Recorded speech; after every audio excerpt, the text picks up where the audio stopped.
Hello viewers, দেশ এবং দেশের বাইরের ফিশ ভিক্টরি ভিডিওর সকল সাবস্ক্রাইব এবং সদস্যবৃন্দ যে যেখান থেকে আজকের ভিডিওটি দেখছেন তাদের প্রত্যেককে ফিশ ভিক্টরি ভিডিওর পক্ষ থেকে স্বাগতম জানিয়ে শুরু করছি আজকের নতুন ভিডিওটি। তো ভিউয়ার্স, আজকের ভিডিওর টপিকটি হচ্ছে শীতকালে কীভাবে শিং মাছকে খুব দ্রুত বড় করা যায় সেই পদ্ধতি সম্পর্কে, সেই টপিক নিয়ে আজকের ভিডিওর আলোচনা। তো আশা করব ভিডিওটি ভালো লাগবে এবং শুরু থেকে শেষ পর্যন্ত দেখবেন। তো ভিউয়ার্স, কথা না বেরিয়ে চলে যাওয়া যাক ভিডিওতে।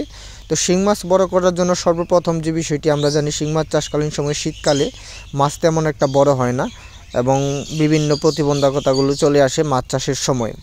সেই সমস্ত প্রতিবন্ধকতাগুলো কাটিয়ে বা আবহাওয়ার মধ্যেও যাতে শিং মাছ বড় করা যায়, তো তার মধ্যে প্রথম যে কাজটি করণীয় হচ্ছে সেটি হচ্ছে শিং মাছের পুকুরটাকে সর্বপ্রথম আপনার খুব সুন্দরভাবে প্রস্তুত করে নিয়ে পাড়গুলো মেরামত করে নিয়ে পুকুরের আয়তন এবং গভীরতা অনুযায়ী শতাংশ প্রতি সঠিক পরিমাণে আপনার খৈল সার প্রয়োগ করে এবং পরিমাণ মতো পানি দিয়ে প্রাকৃতিক খাবার যাতে পর্যাপ্ত পরিমাণে থাকে সেই প্রাকৃতিক খাবারের উৎস তৈরি করে গুণগত মানসম্পন্ন শিং মাছের পোনা পুকুরে দিতে হবে।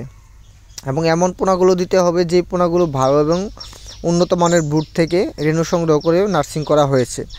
যে সমস্ত ব্রুড মাছগুলো আপনার 10 থেকে 15 পিসে কেজি থাকে, দেখুন আমরা এখানে দেখাচ্ছি। তো এইরকম ভালো মানের ব্রুড মাছ থেকে যে শিং মাছগুলো উৎপাদন হয়, তো সেই মাছের পোনাগুলো হয়। একটা শিং মাছ যখন নার্সিং করা হয় সেখানে পুরুষ বা ফিমেল মাছ থাকে। তো পুরুষ ফিমেল মাছ থেকে গ্রেডিং প্রক্রিয়ার মাধ্যমে পুরুষ মাছটাকে বাদ দিয়ে ফিমেল মাছটাকে কালচার দিতে হবে বা মজুত করতে হবে।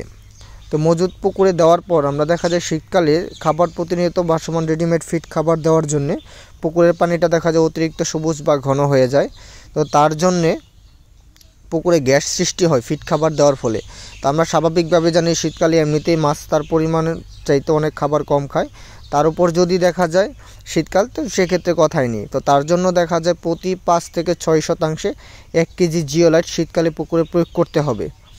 15 থেকে 20 দিন পর পর প্রতি 5 থেকে 6 শতাংশে 1 কেজি জিওলাইট প্রয়োগ করলে পুকুরের তলদেশের যে অ্যামোনিয়া গ্যাস থাকে সেই গ্যাসটা উঠে যাবে এবং সেই গ্যাসটা উঠে যাওয়ার পর আপনার দেখবেন তুলনামূলকভাবে স্বাভাবিকভাবে শিং মাছ অনেকটাই খাবার খাচ্ছে এবং খাবার দিতে হবে দুপুরবেলা।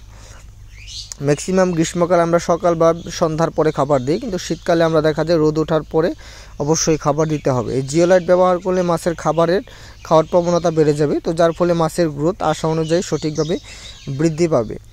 এবং শীতকালের সময় সেই সাথে সাথে আপনার মাছ দেখা যায় অনেক সময় গ্যাস ছাড়াও যদি স্বাভাবিকভাবে দাগ হয়ে যায় বা লালচে দাগ হয়ে যায়, খাবার খাওয়া কমিয়ে দেয়, মাছে ভাইরাস হতে পারে।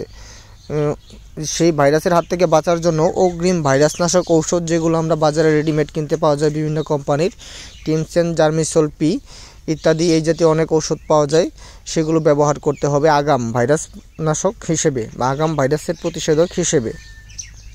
এবং শীত পরবর্তী সময়ে গ্রীষ্মের শুরুতে যে 1 থেকে 1.5 মাস পর্যন্ত চাষ করবেন সেই সময়টাতে মাছের খাবারের পরিমাণটাকে বাড়িয়ে দিতে হবে এবং 2 বেলা খাবার দিতে হবে সূর্য ওঠার পর এবং সন্ধ্যার সাথে সাথে। তাহলেই দেখবেন এক একটি শিং মাছ প্রায় 100 গ্রাম গড় ওজন হয়েছে। 10 থেকে 12 পিসে কেজি 1 মাস শিং মাছের পোনা পার কেজিতে হবে। তো ভিউয়ার্স, এই পদ্ধতিতে চাষ করলে অবশ্যই আপনারা শিং মাছ চাষে সফলতা অর্জন করতে পারবেন।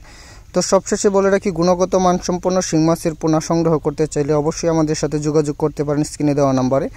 আমরা সরাসরি এই জাতীয় গুণগত মানসম্পন্ন মাছের পোনা সারা বাংলাদেশে হোম ডেলিভারির মাধ্যমে বিক্রয় করে থাকি।